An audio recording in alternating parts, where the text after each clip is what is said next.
El libro es una provocación y a mí me gusta mucho que sea una provocación. Está estructurado en función de las jornadas que se realizaron, en las cuales los ejes del debate, yo lo tengo anotado, son modelo de país, concertación para un modelo de país, del cual habló Enrique bastante, integración al mundo a través de lo regional, el tema del consenso igualitario, la integración interna, la deuda del federalismo y por último el papel de la cultura y de los medios de comunicación. Este es el eje temático del libro, que en sí como título constituye una provocación del cual a mí me llevó a pensar primero que esto era no solamente con miras al bicentenario, sino que tenía que ver también, y no podemos dejar de mencionarlo, con los 25 años de democracia, porque solamente este tipo de provocaciones pueden producirse, pueden generarse, sino a partir de la existencia de la democracia, con sus luces y sus sombras. Hay una cuestión que es un eje común a todo el libro, aunque los autores son diferentes y no hay un mismo autor, pero hay un eje común, aunque a veces esto no esté dicho en el libro tan claramente, pero está dicho, y es la importancia de la política. Porque ninguno de estos temas puede ser abordado desconociendo la importancia de la política en momentos, por eso digo que es una provocación este libro, en momentos en que la crisis económica internacional del capitalismo nos pone otra vez más, una vez más, pone a la política contra la pared en función de las necesidades económicas y las cuestiones sociales, que pasan a ser urgentes.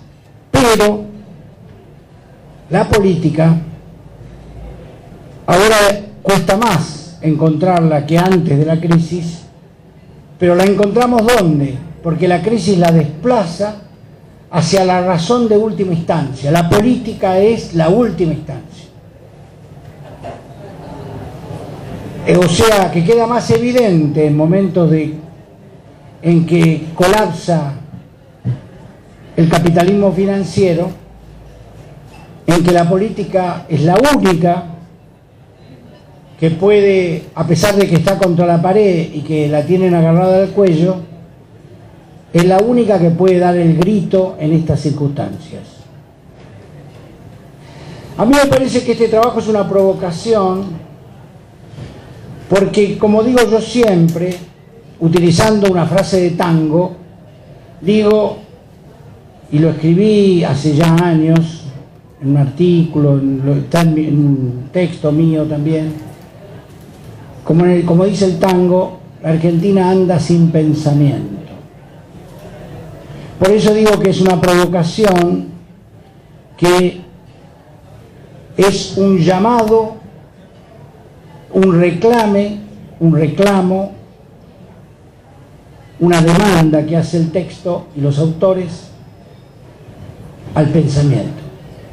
Eso del cual yo digo que ha huido en buena medida, y lo hemos vivido en años anteriores, en la clase dirigente argentina.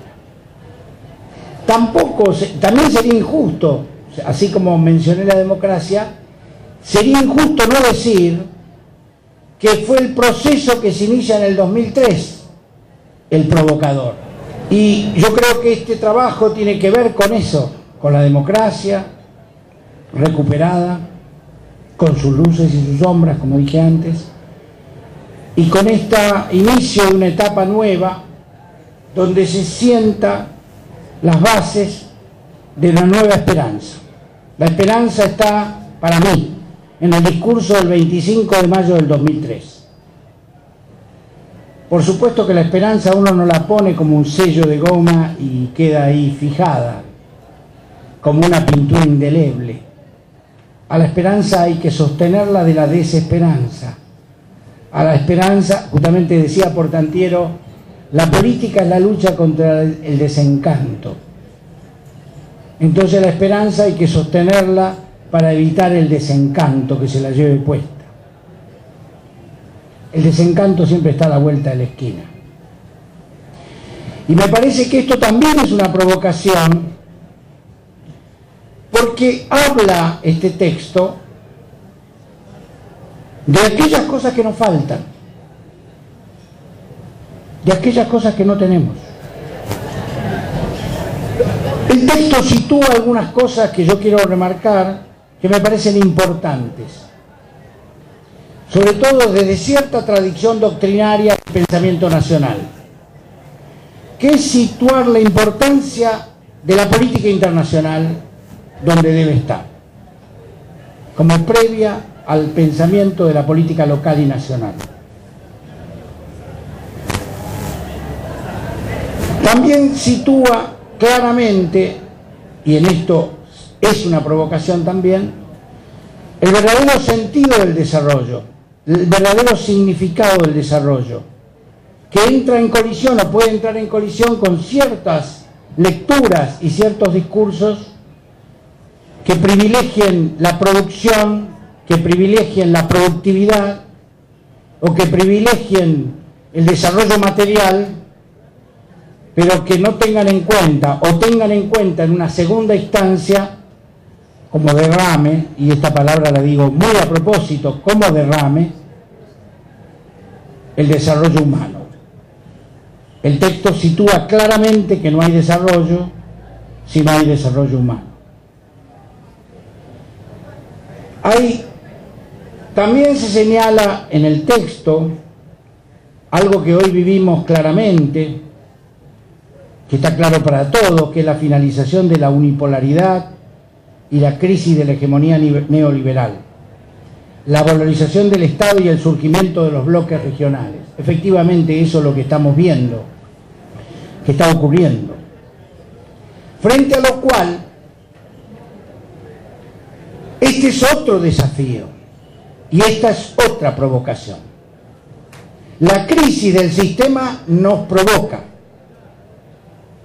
Y no son pocas las preguntas que están incluidas en el texto, que no son mías, también las hago mías, pero digo, que no son mías desde el punto de vista que las pongo acá en la mesa, no son originales, quiero decir, están en el texto, que son, por ejemplo, la pregunta, pavada de pregunta, ¿cuál es el lugar del Estado hoy o mañana en la sociedad argentina?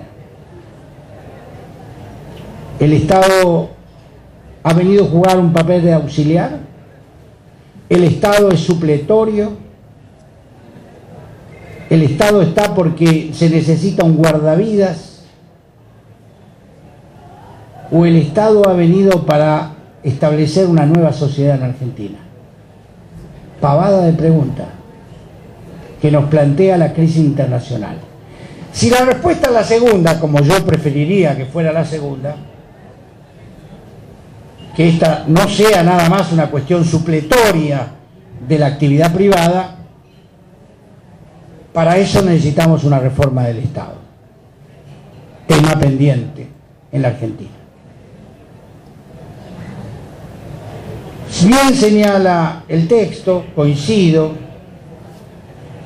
aludiendo a que la importancia de la integración regional como estratégica, lo cual no significa ser ingenuo en las diferencias interregionales. Y la apertura que se está produciendo en el ámbito regional, que la crisis pone más en evidencia, porque le permite a las alternativas regionales avanzar un paso más en el umbral. Frente a lo cual no podemos ser ingenuos y desconocer la realidad. Tenemos subbloques ideológicos en la región, unos que van del socialismo del siglo XXI, sobre todo en el cordón andino, y otros con formas parecidas o similares a lo que podríamos llamar socialdemocracia latinoamericana, el caso de Uruguay y de Chile. Y por supuesto, menciono y dejo para el final porque todas las miradas concurren sobre él, es sobre Brasil,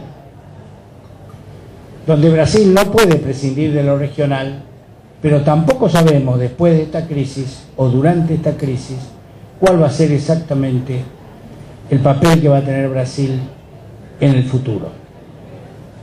Sabemos que no puede prescindir de lo regional, lo que no sabemos es si Brasil va a seguir escuchando esa voz interior ancestral que tiene del destino manifiesto.